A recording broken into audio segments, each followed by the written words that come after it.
All right, we're going to be extracting the center support bearing race from the inside of the transmission, the inside of the center support assembly.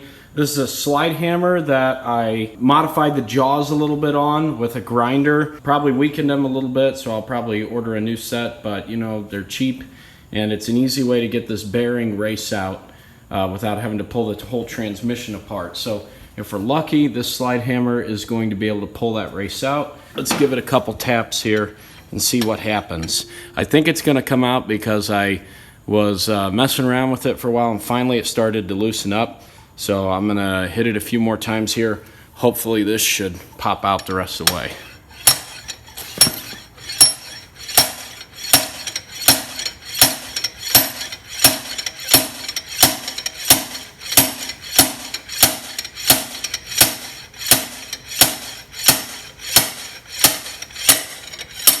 Yeah, there we go.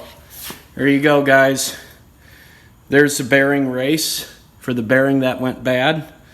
And so you can see I kind of had to modify my little puller a little bit here, but it worked. Well, let me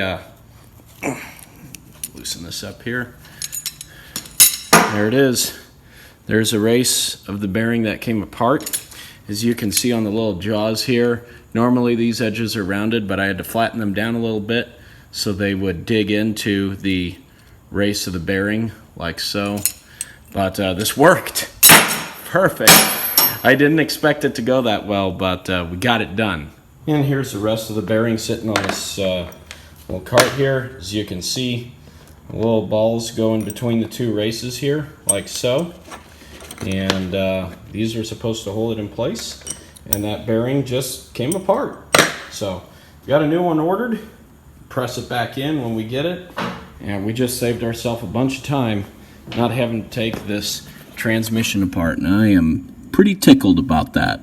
That's pretty exciting. Anyway, so now we got that taken care of. I also found the center support bearing here. Once again, found this on Amazon as well. Just need to get the right tool to press it into the transmission here.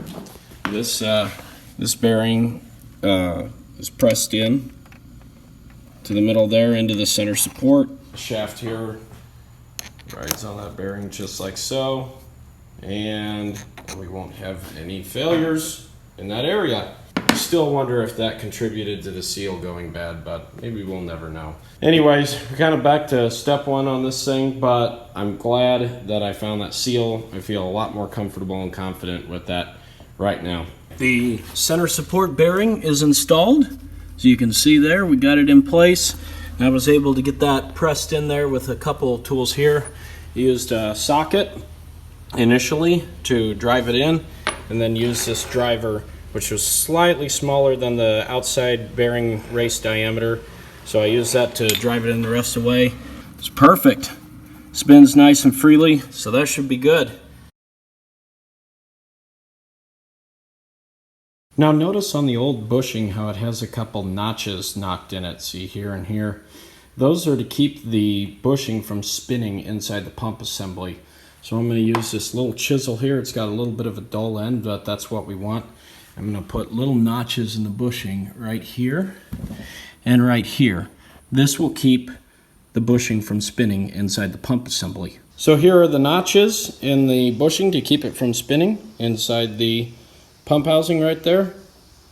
So that'll prevent the bushing from moving around as the torque converter rotates.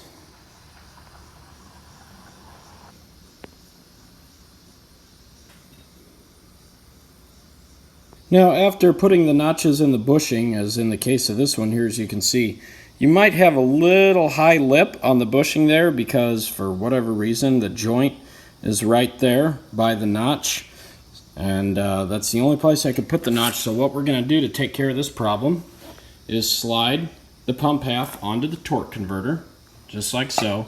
You're going to feel a little resistance, and then what we're going to do is we're going to use a block of wood right here, put it against the side of the pump, and we're going to tap it with a hammer to flatten down those high spots on the brass bushing. That way it doesn't wear abnormally.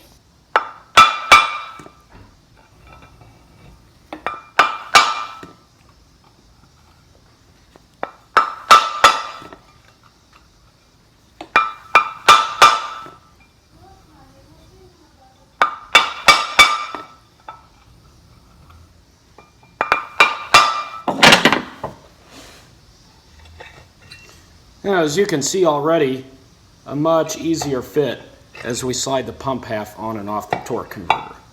Now, when reassembling the pump halves have to be lined up together. I've got the bolts just barely finger tight so the two pump halves can move here. You can see a line between the two pump halves that's right here. Now, there's a special tool that Ford has for this, but since I don't have the special tool, what I did was I made my own clamp out of 3 extra large hose clamps. So what I'm going to do is I'm going to position this clamp around the two pump halves, just like so. Get that lined up. Then when I tighten the clamp down, it will hold these two pump halves perfectly in line.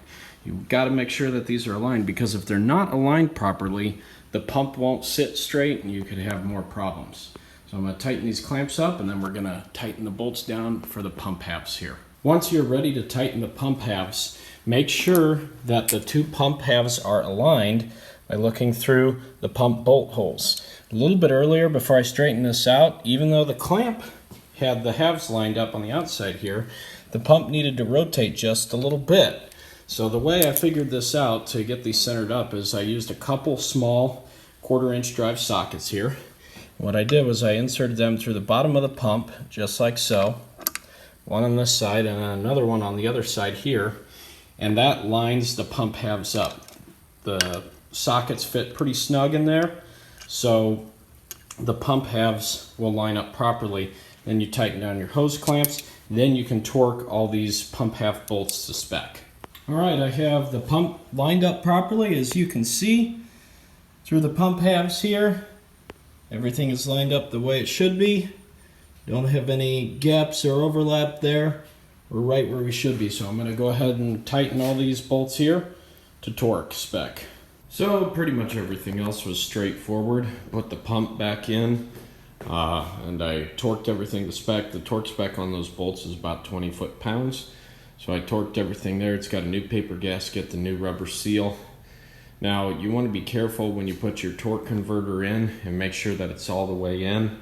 One of the ways that you can do this is by putting some trans gel on the torque converter snout before you install it. That'll help it line up with the pump, especially when you're installing it with it sitting at this angle instead of up and down. Makes it a little bit more difficult. But when you install the torque converter, you want to be careful that you're supporting it and rotating it clockwise as you push it in further, and then you'll hear a couple clunks as it slides in. And one of the ways that you can tell if your torque converter is in properly, you can take a straight edge, or in this case a long breaker bar, and you should have just shy of an inch or so between your bell housing bolts there, as you can see, and this breaker bar. The pad, I guess, or whatever it is here where it sits inside the flywheel and the crank of the engine, there should be a little gap there too, as you can see. So we've got the torque converter in all the way. It looks good. I also filled it about with 2 quarts of transmission fluid, so that way I have less of a dry start whenever I start the truck up and get it running here. So the transmission is just about done. There's only one thing left, and that is this little vent tube here. I wanted to blow some compressed air through it to make sure that it wasn't clogged, and when I did, I found a crack in it, and so I took the line off. Thought maybe I'd reposition it, but this line is very brittle. As you can see, if you start to bend the line here, it just breaks into pieces. So I'm going to put a new vent tube on there while I got it out before we put it back in the truck. But outside of that, the transmission is done. Fingers crossed, no more leaks, and everything works properly.